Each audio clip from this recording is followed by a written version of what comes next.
할렐루야. 우리 하나님 말씀 보겠습니다. 하나님 말씀 사도행전 10장 9절부터 16절까지 말씀입니다.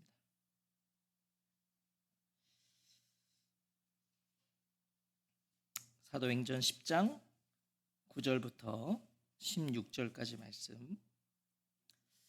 제가 올라오기 전에 핸드폰을 보니까요, 우리 이권희 선교사님이 카톡을 보내셨더라고요. 오늘 선교 기도회에 은혜가 있기를 원한다고. 우리 선교사님도 우리가 이렇게 선교 기도하는 것을 기억하고 또 이렇게 함께 마음을 하고 계신 거예요. 오늘 더 많이 기도해 주시기를 바랍니다. 아멘. 우리 사도행전 10장 9절부터 16절까지 말씀을 우리 한 절씩 교독하겠습니다. 제가 먼저 9절을 읽겠습니다. 이튿날 그들이 길을 가다가 그 성에 가까이 갔을 그때에 베드로가 기도하려고 지붕에 올라가니 그 시각은 제6시더라. 그가 시장하여 먹고자 하매 사람들이 준비할 때에 황홀한 중에 하늘이 열리며 한 그릇이 내려오는 것을 보니 큰 보자기 같고 내 귀를 메어 땅에 들이웠더라. 그 안에 있는 땅에 있는 각종 네 발 가진 짐승과 기는 것과 공중에 나는 것들이 있더라. 또 소리가 있으되 베드로야 일어나 잡아먹어라 하거늘 이르되 주여 그럴 수 없나이다. 속되고 깨끗하지 아니한 것을 내가 결코 먹지 아니하였나이다 한데 또 두 번째 소리가 있으되 하나님께서 깨끗하게 하신 것을 내가 속되다 하지 말라 하더라. 이런 일이 3번 있은 후 그 그릇이 곧 하늘로 올려져 가니라. 아멘. 오늘 사도행전 31번째 하나님께서 깨끗하게 하신 것을 이란 제목으로 하나님 말씀 듣겠습니다. 우리가 선교 기도회 때는 수요일에 나누는 사도행전을 이어서 합니다. 그래서 선교 기도회 오시기 전에는 아마 그 주간에 있었던 그 사도행전을 수요 예배를 듣고 오시면 좀 더 좋을 것 같아요. 이게 이어지고 있으니까. 사도행전은요, 부활하신 예수님이 승천하시면서 남긴 마지막 말씀으로 시작합니다.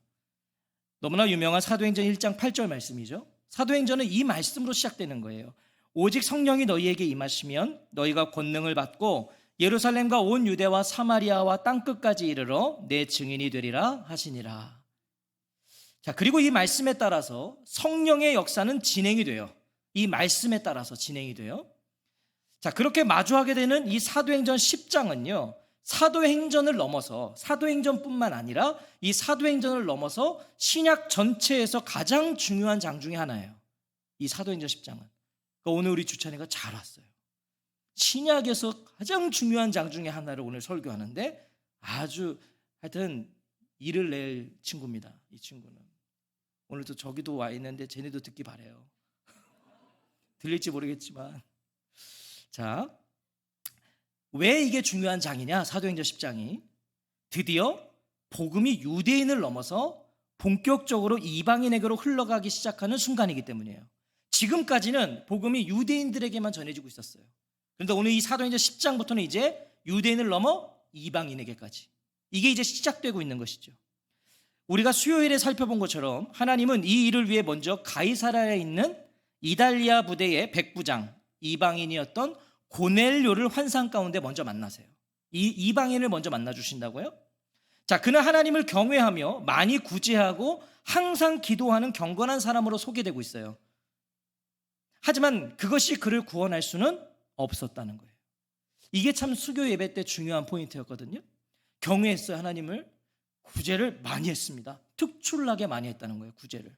그리고 항상 기도했어요. 그런데 그것이 그를 구원할 수는 없었다. 그에게 예수의 생명이 없었다는 거예요. 예수를 몰랐어요. 복음을 듣지 못했거든요. 하나님은 그런 이방인 고넬료를 이방 선교의 신호탄으로 선택하신 겁니다. 하나님이 그를 이방 선교의 신호탄으로. 기도하고 있던 고넬료에게 환상 가운데 사자를 보내셔서요, 요빠에 머물고 있던 베드로를 데리고 오라고 그러세요. 그 이방인에게, 고넬료에게 요빠에 있는 베드로를 청해라. 명령과 순종에 익숙한 백부장이에요. 군인이잖아요. 군인은 명령하면 순종하는 거잖아요. 그래서 고넬료는요, 하나님의 사자가 떠나자마자 집안에 있는 하인 둘과 부하, 군인이겠죠, 특별히 경건한 부하라고 되어 있어요.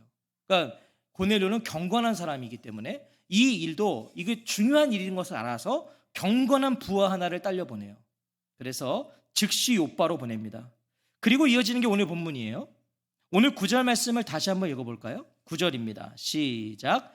이튿날 그들이 길을 가다가 그 성에 가까이 갔을 그때에 베드로가 기도하려고 지붕에 올라가니 그 시각은 제6시더라. 자, 이방인 고넬료의 파견대, 고넬료가 보낸 하인 둘과 부하, 경건한 부하 하나, 이 파견대가 욥바 근처에 이르렀을 때 무두장의 집에 있던 베드로가 기도하고 있었음을 증언해요. 하나님의 일하심이 얼마나 세밀하신지 한번 보세요. 하나님 진짜 너무 세밀하게 일하세요. 가이사랴에서 욥바는 약 50km 거리입니다. 꽤 먼 거리죠. 50km 하면. 고넬료가 환상을 본 것은 제9시였어요. 제9시는 우리 오늘 시간으로 말하면 오후 3시입니다. 고넬료는 오후 3시에 기도하다가 환상을 봤어요. 그리고 욥바에서 가이사랴는요, 부지런히 가면 하루길입니다. 베드로가 기도하는 시간은 오늘 몇 시라고 그래요? 제6시. 이거는 낮 12시입니다. 정오예요. 고넬료의 파견대가 욥바에 도착할 즈음에 베드로가 기도하고 있었다는 걸 말해주는 거예요. 그러니까 이게 굉장히 지금 타이밍이 절묘한 거죠. 고넬료가 보낸 자들이 욥바에 도착할 때쯤에 베드로는 기도를 하고 있었다. 이것이 왜 하나님의 세밀한 일하심인지는 베드로가 기도한 시간으로 우리는 알 수 있어요. 베드로가 기도한 시간, 낮 12시. 이 낮 12시는요, 당시 유대인의 관습상 정규 기도 시간은 아니었어요. 본래 경건한 유대인들은요, 하루 3번 기도했는데 그게 아침과 낮 12시와 저녁이었습니다. 그런데 이게 절대적인 율법의 명령은 아니었어요. 종교적 관습으로 그렇게 했다는 거죠. 그런데 역사가 요세푸스의 기록을 보니까 지금 오늘 본문 이 당시에는 유대인들의 기도 시간이 이른 아침과 오후 3시 그리고 황혼역이었다고 합니다. 그러니까 낮 12시는 아니었어요. 이 당시에는. 자, 그러니까 지금 베드로는요, 정규 기도 시간이 아닌 낮 12시에 홀로 기도하기 위해 지붕에 올라간 겁니다. 기도 시간이 아니에요. 정규 기도 시간이 아닌데 기도하러 올라갔다. 베드로는 기도하고 싶은 마음이 생길 때, 또 기도할 수 있는 시간이 있을 때 기도할 수 있는 장소를 찾아가서 기도하는 삶을 살았다는 거예요. 그걸 우리에게 말해주고 있는 거죠. 자, 이날도 그냥 여느 때처럼 그냥 마음에 감동이 온 거예요, 베드로가. 그래서 기도하러 올라간 겁니다. 기도하러. 우리는 여기서 기도의 중요성을 다시 한번 확인하게 되죠. 고넬료도 그렇고요, 베드로도 그렇고요, 다 뭐예요? 기도의 사람들이었어요. 기도를 했단 말이에요. 고넬료도 항상 기도했다고 그러잖아요. 기도의 사람들이었고요, 기도할 때 역사가 일어났다는 거예요. 고넬료도 기도하다가 환상을 받고 베드로도 기도하다가 환상을 봐요. 하나님은 평범한 기도를 통해 놀라운 역사를 일으키세요. 평범한 기도였어요. 그냥 늘 기도하던 대로 했는데 놀라운 역사가 일어났다. 일상 속에서 기도의 틈을 확보하십시오. 일상 속에서 기도의 틈을 확보하시라는 거예요. 특히 기도해야겠다는 마음이 들 때는요, 이게 하나님이 주신 거일 수 있단 말이에요. 그래서 그냥 일상을 사는데 이거를 기도해야겠다는 마음이 딱 오면 그때는 즉각 순종하십시오. 베드로처럼 옥상에 올라가서라도, 차 안에 들어가서라도, 화장실에 들어가서라도 어디든지 그 마음이 올 땐 기도하셔야 돼요. 기도하는 사람에게 하나님의 사건이 생겨요. 하나님의 사건이 생겨요. 기도하는 사람에게는요, 시간에 상관없이, 우리는 흔히 이렇게 새벽에 기도해야 하나님 응답하시고 또 이렇게 저녁에 불 꺼놓고 막 해야 하나님 응답하신다고 생각되지만, 그래서 수련회에서도 맨날 밤에 불 꺼놓고 막 분위기 확 잡아가지고 기도하잖아요. 하지만 그렇지 않아요. 오늘 본문을 보세요. 하나님은 기도하는 사람에게는 시간에 상관없이 오후 3시에도 역사하셨고요, 낮 12시에도 기적이 일어났단 말이에요. 시간에 상관없이. 10절은 베드로가 시장했다고 증언해요. 배고팠다는 거죠. 그가 시장하여 먹고자 하며 사람들이 준비할 때 황홀한 중에, 당시 유대인들은요, 보통 오전 10시와 오후 6시 2번 식사를 했다고 그래요. 그러니까 저는 이때 여기 안 태어난 게 너무 좋은 것 같아요. 2끼밖에 안 먹었대요, 이때는. 자, 그럼 뭐예요? 낮 12시는 식사 시간이 아니었다. 오전 10시, 오후 6시, 이때 2번 식사했다는 거죠. 자, 그럼에도 베드로가 시장했어요. 지금 배가 고팠어요.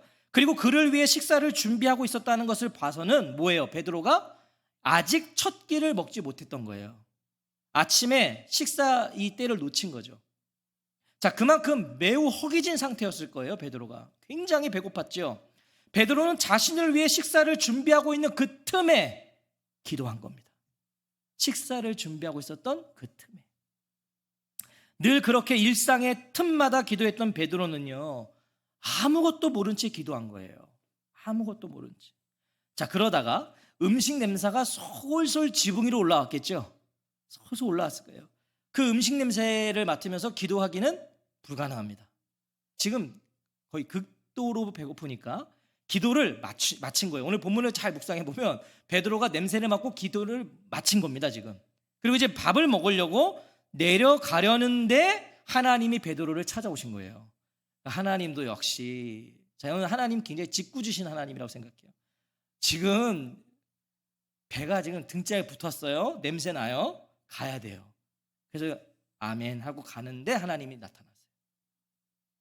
황홀한 중에 하늘이 열리며 한 그릇이 내려오는 것을 보니 큰 보자기 같고 내 귀에 메어 땅에 드리웠더라. 자, 여기서 황홀한 중에는 이거는 상상이나 꿈이 아닙니다.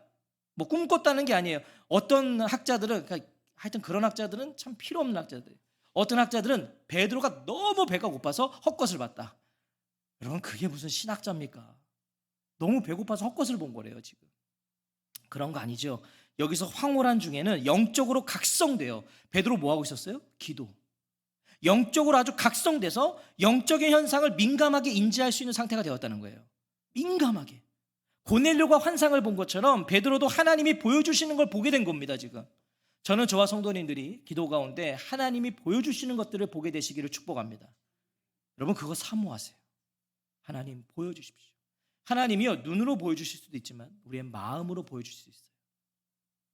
베드로는 하늘이 열리고 큰 보자기 같은 그릇이 내 귀퉁이가 끈에 매달려서 내려오는 것을 보게 됩니다. 어디로부터?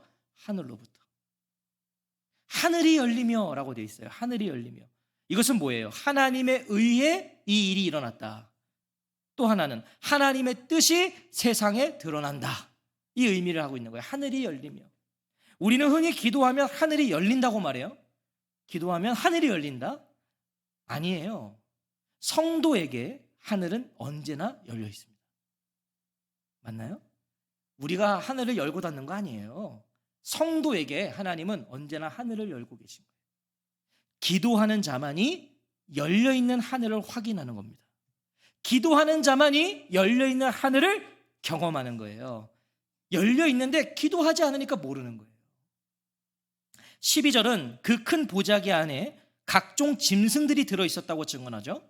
여기서 각종은요, 이 유대법 규정에 따라서 정한 것과 부정한 것이 함께 섞여 있었다는 의미입니다. 각종이 있었다는 건 부정한 짐승, 또 정한 짐승이 섞여 있었다. 레위기 11장은요, 정결하고 부정한 짐승들을 분류하고 있어요. 레위기 11장에 보면, 레위기 11장 41절에 보면 땅에 기어다니는 모든 길짐승은 가증한 즉 먹지 못할지니. 그러니까 먹을 수 있는 거, 못 먹는 거를 정해놨다는 거죠. 그래서 유대법에 없던 음식들은 먹는 것이 금지됐어요. 먹으면 안 돼요. 하나님은 이스라엘로 하여금 이웃나라의 우상 숭배로부터 지키시고 싶으셔서 이 먹는 문제와 관련한 특정한 제한을 두신 겁니다. 이방인들이 먹는 거, 우상 숭배에 바쳐진 것들을 먹지 못하도록 이런 제한을 두신 거예요. 그래서 유대인이요, 이방인과 식사하는 건 불가능한 거죠. 가능한 건 있어요. 뭐냐면 내가 이방인과 식사를 하면 나도 부정하다 여김을 받는 걸 알고 부정하다 여김을 받을 각오를 하고 먹으면 되는 거예요. 그러니까 거의 유대인들의 입장에서는 불가능하죠. 먹을 수 없어요. 음식을 가려 먹지 않는 이방인들은 당연히 부정한 자들로 간주되는 거죠. 유대인들 입장에서 부정한 자들이에요. 함께 할 수 없어요. 그런데 지금 그런 부정한 짐승들과 정한 짐승들이 어떻게 큰 보자기 안에 섞여 있었다. 뒤섞여 있었다. 이건 뭐예요? 더 이상 짐승에 대한 이런 구분이 의미가 없다는 것이 암시되고 있는 거죠. 섞여 있었다. 이거 이제 더 이상 중요하지 않다. 암시되고 있어요. 하나님은 베드로에게 이 짐승들을 잡아 먹으라고까지 하세요. 13절이죠. 또 소리가 있으되 베드로야 일어나 잡아먹어라. 분명히 정한 부정한 짐승이 섞여 있는데 이걸 잡아먹어라. 자, 여러분 하나님의 타이밍을 보세요. 지금 베드로가 어떤 상태죠? 매우 허기진 상태. 너무 배고픈 상태. 그 베드로에게 잡아먹으라는 거예요, 이걸. 그의 귀를 쏠깃하게 했겠죠. 지금은 누구보다도 배가 고픈데. 하지만 율법을 문자적으로 지키는 유대인들에게는 받아들일 수 없는 요구죠. 먹을 수 없잖아요. 부정한 짐승과 섞여 있다면 정한 짐승도 이미 뭐예요? 유대인 입장에서는 부정해진 거죠. 부정한 것과 섞어 있었으니까 이미 다 부정한 거예요, 유대인들 입장에서는. 하나님은 지금 그걸 먹으라고 하세요. 왜? 이 음식 관련 규제는 이미 예수님이 오심으로 폐하셨기 때문이에요. 예수님이 오시면서 이런 음식, 이런 규례에 대해서는요 다 폐해버리셨어요, 예수님이. 그게 마가복음 7장 18절과 19절이잖아요. 예수께서 이르시되 너희도 이렇게 깨달음이 없느냐? 무엇이든지 밖에서 들어가는 것이 능히 사람을 더럽게 하지 못함을 알지 못하느냐? 이는 마음으로 들어가지 아니하고 배로 들어가 뒤로 나감이라. 이러므로 모든 음식물을 깨끗하다 하시니라. 예수님은요 먹는 거가 우리를 더럽히지 않는다는 거예요. 그러니까 아무거나 먹어도 되는 거예요. 제사상에 올라간 배 먹을 수 있어요. 왜 못 먹어요? 못 먹는 거 다 저 주세요. 저는 다 먹을 테니까. 제사 드리는 거 약과 먹을 수 있어요. 괜찮아요. 그런데 그게 누군가가 그것 때문에 시험에 들면 우리가 그 사람의 덕이 되지 않기 때문에 안 먹는 거지, 먹을 수 있는 거예요. 부정한 게 어디 있어요? 밖에서 몸 안에 들어가는 건 우리를 부정하게 할 수 없어요. 저는 그래서요 먹는 거에 있어서는 그렇게 까다롭진 않아요. 머리카락 나와도 저는 먹습니다, 식당 가서. 왜냐하면 저는 이 말씀이 생각나서요. 먹다가 어쩔 때는요 좀 심하다는 정도의 길이에 머리카락이 나올 때가 있거든요, 식당에서. 저는 그냥 먹습니다. 이게 나를 더럽게 하는 게 아니니까. 하나님은 베드로가 고넬료의 파견대를 만나기 전에 이것을 지금 다루시는 거예요. 먼저 고넬료가 보낸 파견대가 베드로에게 오고 있잖아요. 이방인들이 오고 있잖아요. 그래서 이걸 먼저 다루시는 거죠. 이게 하나님의 뜻이라는 걸 가르쳐 주시는 거예요.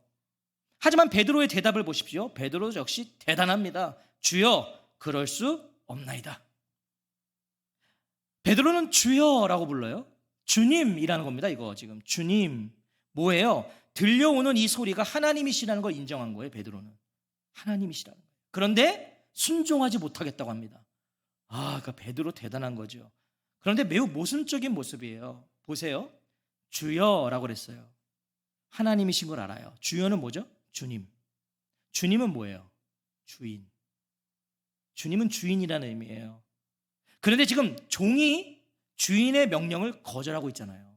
그러니까 이게 얼마나 모순적인 거예요. 그냥 주여라고 부르지 말든지 주님 해놓고서, 우리도 그런 거예요. 주님, 주여, 저의 주인이라고 하면서 말 안 들어요.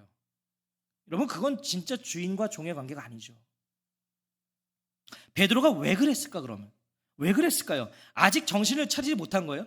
아니요, 베드로 분명히 오순절 다락방에서 성령을 받았고 지금 놀라운 역사들을 막 욥바에서 일으키고 했잖아요. 죽은 자 일으키고 병든 자 치유했단 말이죠.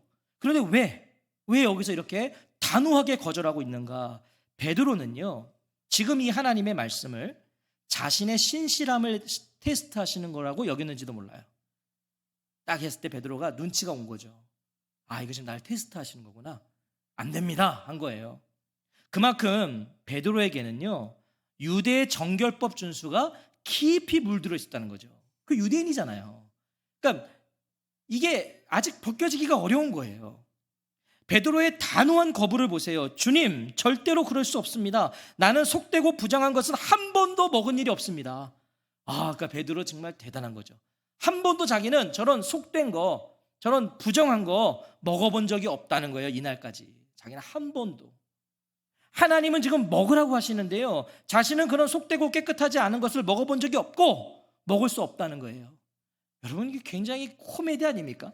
하나님은 먹어라, 인간은 안 됩니다. 지금 누가 누구를 가르치고 있는 거예요. 베드로가 하나님 가르치는 거예요. 나는 먹은 적 없습니다. 먹을 수가 없습니다. 하나님, 그거 먹으면 안 되는 겁니다. 베드로는 예수님을 믿지만 아직 유대교의 전통을 고수하고 있는 유대인이었던 거예요. 이 전통을 고수하고 있었어요. 하지만 지금 이것도 모순입니다. 베드로가 지금 얼마나 웃기냐면 보세요. 베드로 지금 어디에 있습니까? 누구의 집에 있죠? 무두장이. 무두장의 집이 있잖아요. 당시 무두장이는요, 죽은 동물의 가죽을 다루는 사람이에요. 그래서 부정하다 여겨졌잖아요.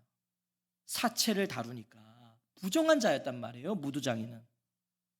그러니까 그 집에 머무는 것도 부정한 거예요. 근데 지금 여러 날을 머물거든요, 베드로가. 그럼 거기서 안 먹었겠어요? 같이 먹었죠. 지금 베드로는 여러 날을 머물고 있는데 부정한 것으로 여겨온 짐승은 먹을 수 없다는 거예요. 이게 모순이죠. 지금 부정한 집에 있으면서 부정한 건 먹을 수 없다는 거예요. 이런 거죠. 무두장이는 그래도 유대인이라는 거예요. 베드로는 지금 무두장이는 부정하다고 여겨졌지만 그 직업 때문에, 근데 그 사람은 그래도 유대인이거든요. 예수님을 통해서 베드로의 신앙과 믿음이 부정하다 여김받는 집에 머물 정도는 된 거예요. 지금 그 정도는 된 거예요. 베드로의 신앙과 믿음이. 무두장이 그래 부정하다 여겨지지만 아니야, 그렇지 않아, 그도 복음의 대상이 될 수 있어. 그래서 그의 집에 머무는 거예요. 이 정도까지는 온 거예요. 하지만 부정한 짐승을 먹는 건 안 된 거죠. 그것을 먹는 것은 곧 자신 또한 뭐다? 이방인과 같이 여겨지는 것이기 때문에 그건 할 수 없다는 거예요. 자기가 철저히 이방인을 멀리하고 있는 거예요. 지금 베드로는 거리를 두고 있는 거예요. 이방인과는 여전히. 베드로는 종교적 전통과 선입견으로 하나님의 명령을 거절하는 어리석음을 드러내는 거죠. 아니, 하나님이 명령하시는데 거절해요. 오직 성령이 너희에게 임하시면 너희가 권능을 받고 예루살렘과 온 유대와 사마리아와 땅끝까지 이르러 내 증인이 되어야 되는데 피가 섞인 사마리아까지는 갈 수 있었던 거예요. 유대의 피가 섞였잖아요. 거기까지는 왔는데 땅끝까지는 안 된 거예요. 지금 베드로가 땅끝까지는 안 된다는 거예요. 이방은 안 된다는 거예요. 지금 하나님이 괜찮다고 하시는데 그렇게 배우지 않았다고 하는 거예요. 하나님, 나는 그렇게 배우지 않았습니다. 그래서 하나님이 말씀하세요. 15절 같이 읽어볼까요? 15절입니다. 시작. 또 두 번째 소리가 있으되 하나님께서 깨끗하게 하신 것을 네가 속되다 하지 말라 하더라. 정함과 부정함의 구분을 없애신 분이 하나님이세요. 하나님이 그거 없애셨다는 거예요. 정하다 부정하다 이거 그저 없다. 음식은 이제 그런 게 없다. 그게 하나님이신데 그걸 부정하다고 말하지 말라고 책망하시는 거예요. 야, 내가 없앴는데 네가 왜 난리야? 깨끗하게 하신이잖아요. 하나님께서 깨끗하게 하신, 이거 뭡니까? 과거의 일이라는 거죠. 예수님의 십자가로 이루신 일이라는 거예요. 하나님이 예수님의 십자가로 이제 깨끗하게 하셨어. 그런 것들은 더 이상 구별이 안 돼. 구분이 아니야. 제한이 아니야. 과거의 일이라는 거예요. 이미 이루어졌어. 디모데전서 4장 3절부터 5절에 보면 이걸 깨달은 그 고백을 보세요. 혼인을 금하고 어떤 음식물은 먹지 말라고 할 터이나 음식물은 하나님이 지으신 바니 믿는 자들과 진리를 아는 자들이 감사함으로 받을 것이니라. 하나님께서 지으신 모든 것이 선함에 감사함으로 받으면 버릴 것이 없나니 하나님의 말씀과 기도로 거룩해진다. 그런 음식으로 먹고 안 먹는 것으로 너가 거룩해지는 게 아니라 그건 다 감사함으로 받아라. 거룩해지는 건 하나님의 말씀과 기도다. 갈라디아서 3장 23절부터 28절도 보면 믿음이 오기 전에 우리는 율법 아래에 매인바 되고 계시될 믿음의 때까지 갇혔느니라. 이같이 율법이 우리를 그리스도께로 인도하는 초등교사가 되어 우리로 하여금 믿음으로 말미암아 의롭게 함을 얻게 하려 함이라. 그런데 믿음이 온 후로는 우리가 초등교사 아래 있지 아니하도다. 너희가 다 믿음으로 말미암아 그리스도 예수 안에서 하나님의 아들이 되었으니, 뭐 먹고 이런 걸로 아들이 되는 게 아니라 믿음으로 하나님의 아들이 되었으니 누구든지 그리스도와 합하기 위하여 세례를 받은 자는 그리스도로 옷 입었느니라. 여기가 중요해요. 너희는 유대인이나 헬라인이나 종이나 자유인이나 남자나 여자나 다 그리스도 예수 안에서 하나다. 더 이상 이방인과 유대인의 그게 없다. 그리스도 예수 안에 너희는 하나다. 이걸 선포하고 있잖아요. 예수님이 이런 거예요. 베드로야, 먹으라면 먹어라. 깨끗한지 부정한지 결정하는 게 누구냐? 네가 한 것이냐? 하나님이 하신 것이다. 그러니까 먹으라는 거예요. 하나님께서 깨끗하게 하신 것을 네가 속되다 하지 말라. 결국 무엇입니까? 하나님은 구약의 음식 관련 규제를 폐하신 것을 넘어서 깨끗한 것으로 상징되었던 유대인과 부정한 것으로 상징되었던 이방인이 이제 예수 그리스도의 십자가로 하나 되었다. 이걸 말씀하시는 거예요. 유대인이 부정하다고 여긴 이방인에게도 복음이 전파되어야 되고 그들이 구원받는 것이 하나님의 마음이라는 거예요. 이방인들도 구원받아야 된다. 그 마음을 이 시간 하나님께서 베드로에게 내비춰주신 거예요. 베드로야, 이게 내 마음이야. 하나님의 정확한 타이밍이 보이세요? 얼마나 정확하게 일하시는지. 고넬료에게 환상으로 나타나셔서 베드로에게 사람을 보내게 하시고 그들이 도착할 즈음에 베드로에게 환상을 통해서 이방인들을 향한 편견과 선입견을 제거하세요. 하나님이 그들이 도착할 즈음에. 만약 이 환상이 없었다면 베드로는 그들을 문전박대했을 겁니다. 어디 감히 여기 왔냐는 거죠.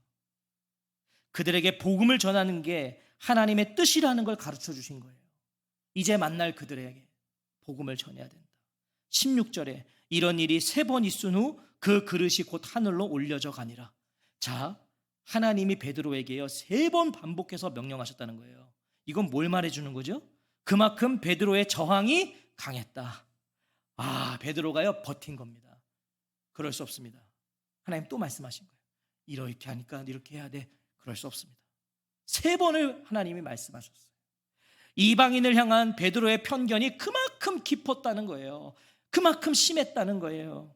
사랑하는 성도 여러분, 오늘 우리 안에 이 베드로와 같은 모습이 있지는 않습니까? 이 베드로와 같은 모습, 과거로부터 전수받은 전통, 신학, 신앙을 절대화하고 있는 건 아니에요. 우리도 사울이 그랬잖아요. 사울이요 교회를 박해하는 게 하나님의 영광이라고 여겼다니까. 사울은요 저 그리스도교들을 내가 박해하는 게 하나님의 뜻이라고 여겼단 말이에요. 사울이 그래서 했잖아요. 더 열심히 했잖아요. 하나님의 일이라고 여겨서. 하지만 그것은 하나님의 뜻이 아니었죠. 다메섹 도상에서 사울은 그걸 깨달은 거잖아요. 너가 왜 나를 박해하냐. 오늘 우리도요 얼마든지 그럴 수 있다는 거예요. 얼마든지. 그것이 옳은 것인지 정말 성경적인 것인지 고민과 검토하지 않고 교회가 해오던 것은 해야 된다고 생각한다는 거죠. 그냥 교회가 하던 거니까 이건 해야 된다는 거예요. 그래서 중요하지 않은 것으로 시비가 붙어요. 교회 안에서 보면 이게 아무 중요한 게 아니거든요. 근데 시비가 붙어요. 그리고 또 시험에 들어요. 교회 안에서.